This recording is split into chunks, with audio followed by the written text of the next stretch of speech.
સુરતમાં રોજેરોજ ચોરી સહિતના બનાવો વધી રહ્યા છે, જેને લઈને સુરત પોલીસ કમિશનરના આદેશને લઈને તમામ પોલીસ પથકના સ્ટાફ દ્વારા હાલ પેટ્રોલિંગ વધારી દેવામાં આવી છે. લિંબાયત પોલીસ પથકનો સ્ટાફ પેટ્રોલિંગમાં હતો. તે સમયે બાતમીના આધારે રીડા ઘરફોડ ચોરેવા લિંબાયતના સુભાષનગરમાં રહેતા સુમિત ઉર્ફે સુમિત કાલિયા જયપ્રકાશ સરોજને ઝડપી પાડ્યો હતો.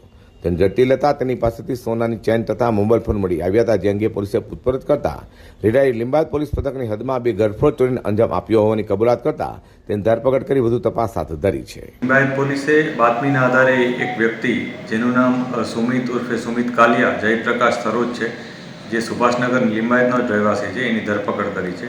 આ વ્યક્તિ ઘરફોડ અને ચોરી આ બંને પ્રકારના ગુનાઓમાં સંડોવાયેલ છે. ચોરીમાં એણે પોતાના સોસાયટીમાં રહેતા એક વ્યક્તિના ઘરમાંથી જે મોબાઈલ ચાર્જિંગમાં મૂક્યો હતો, એ ચાર્જિંગનો મોબાઈલ રાતના 12 વાગ્યાથી 2 વાગ્યાની વચ્ચે ચોરી લીધેલ હતો. આ ઉપરાંત એણે ઘરફોડ પણ કરી છે. આ ઘરફોડમાં એણે પહેલા માળના મકાનમાં ચડી જઈ અને ત્યાંથી ખુલ્લું જે બારણું હતું એમાં પ્રવેશ કર્યો હતો એ ઘરમાં, અને અંદર જઈ અને જે મંદિર હતું એ મંદિરનું બોક્સ તોડી અને એમાંથી સોનાની ચેન હતી એ ચોરી કરી લીધેલી હતી.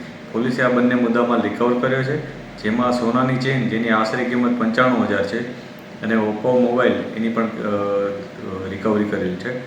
આરોપી આ બંને ગુનામાં સંડોવાયેલ છે. એ અગાઉ કયા ગુનામાં સંડોવાયેલ હતો એની અમે અત્યારે તપાસ કરી રહ્યા છીએ અને અન્ય વિગત જે પણ મળશે એ મુજબ આગળની કાર્યવાહી કરીશું.